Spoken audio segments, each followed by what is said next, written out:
The numbers are grimly stunning. 34,000 Iraqi civilians dead in 2006, most in the kind of sectarian violence which erupted today. Most, but not all. In fact, some Iraqi civilians who died were casualties of U.S. actions there, so-called collateral damage. We can't tell you the exact number killed by U.S. forces because we don't know. Sarah Holwinski is with the Campaign for Innocent Victims in Conflict. The U.S. military doesn't keep numbers on civilian casualties. We're keeping them honest, or trying to, but the Pentagon generally doesn't do civilian body counts. Why? For one thing, they point out, there's no federal law requiring it.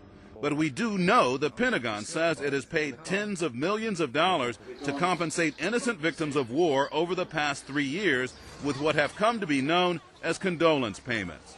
We also know this. In 2005, the military received hundreds of claims for these payments. By the way, the going rate for condolence payments when an Iraqi civilian is killed by U.S. forces is generally about $2,500.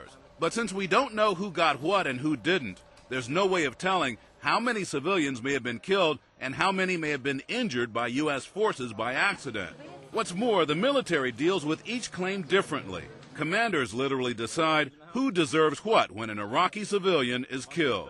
The problem is it is very ad hoc across the entire country. So the documents that are required are different depending on which brigade you're talking to, depending on the commander. The commander is really in charge of this program, and so he or she can set down guidelines, either very vague or very specific.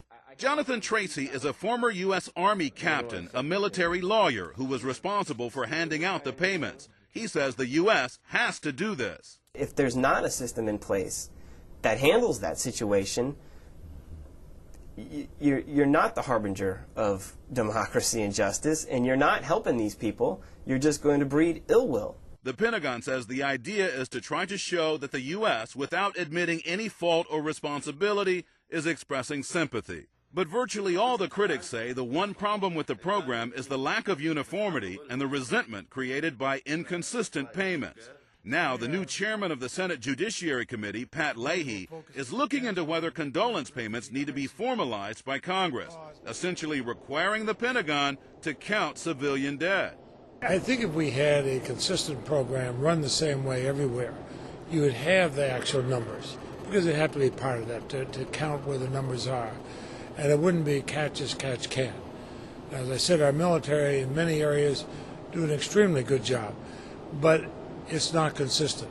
The Government Accountability Office is looking at how much money is paid to how many Iraqi civilians as a result of U.S. actions. When it issues that report, we'll be watching. Joe John, CNN, Washington.